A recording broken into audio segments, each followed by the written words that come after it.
Test, test. Cool.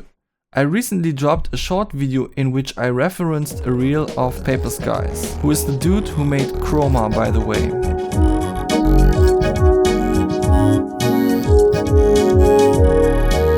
Because he said that Harmor has the best phaser ever.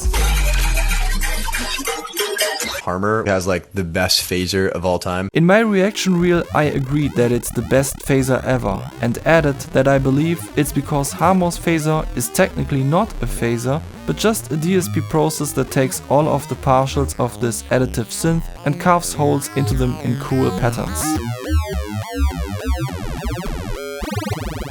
Usually, the notches of a phaser are constructed with all-pass filters that are mixed with a dry signal 50-50. But when you are in control of all partials individually, you can just impose any shape you want on the spectrum. Oh, by the way, the loop you are hearing all the time already is the beat project that we will use to demonstrate the concept of today's experiment. I'm Florian Mugolla, this is Beats Basteln, and I was recently asked if there is a way to apply Harmor's phaser to any sound. Let's break this down. Harmor's phaser can carve any shape into the sound because the synthesizer knows what every partial of the signal is doing. Spectral effects work in a similar way. By converting a signal into the frequency domain with the FFT algorithm, you can manipulate individual bins, which sorta represents frequencies just like partials, I guess. If you set a bin's magnitude to 0, you are notching out a frequency just like a notch filter in the time domain. So apparently we need some sort of spectral gate. But different from Andrew Riemann's popular spectral gate, we don't just want to notch out frequencies that are already quiet, which practically denoises a signal, but we want to control the modulation of those notches, most likely in some wavy geometrical patterns, just like LFOs often do on the cutoff frequencies of the phaser's notch filters. This is a simple saw wave in Harmor, and if we want to dial in its iconic phaser,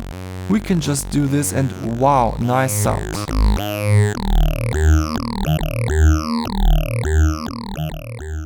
This is also a simple saw wave, but this time coming from Vital instead of Harmor.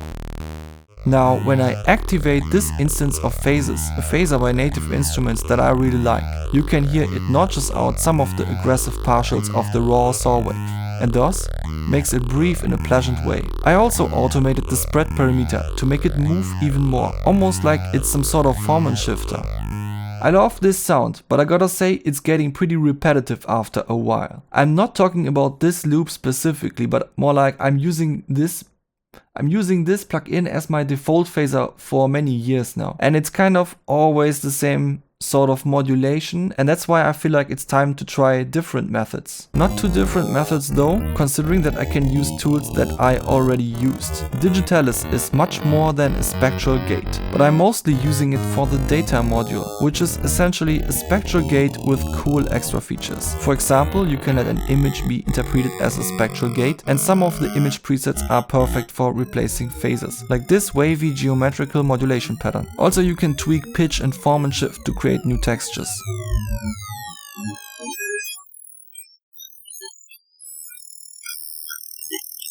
Tugspect works similarly to the data module of Digitalis, but it's a donationware release and you can get it for free. It focuses on the image feature of spectral gates and lets you even post-process the image to shape the sound of the spectral gate. I use the black and white button here because monochromatic images also make the spectral gate more contrastful and dramatic. I made this macro to balance all of the phaser alternatives and phases in parallel.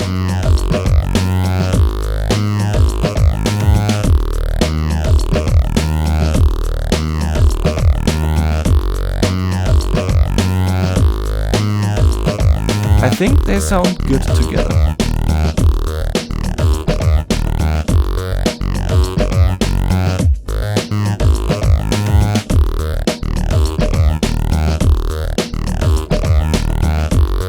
Let's also activate the instrument layers or macro to bring Harmor back in. Nice.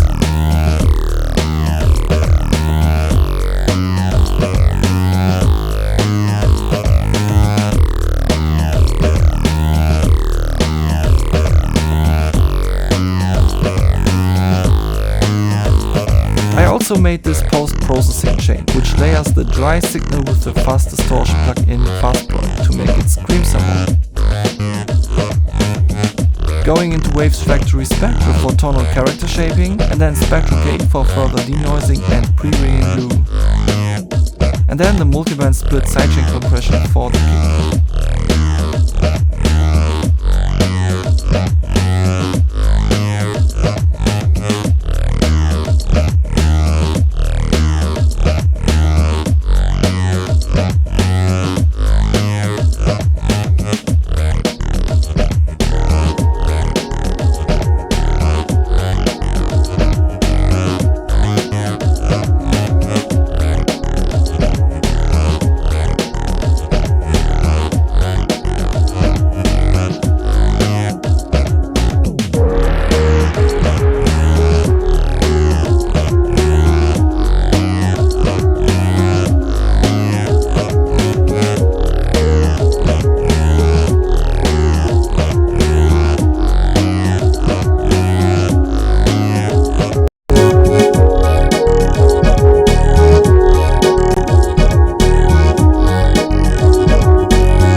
Alright, that's it for today. I hope I could inspire you with my phaser perspective on spectral gates. Take care until next time when I'm doing things in videos.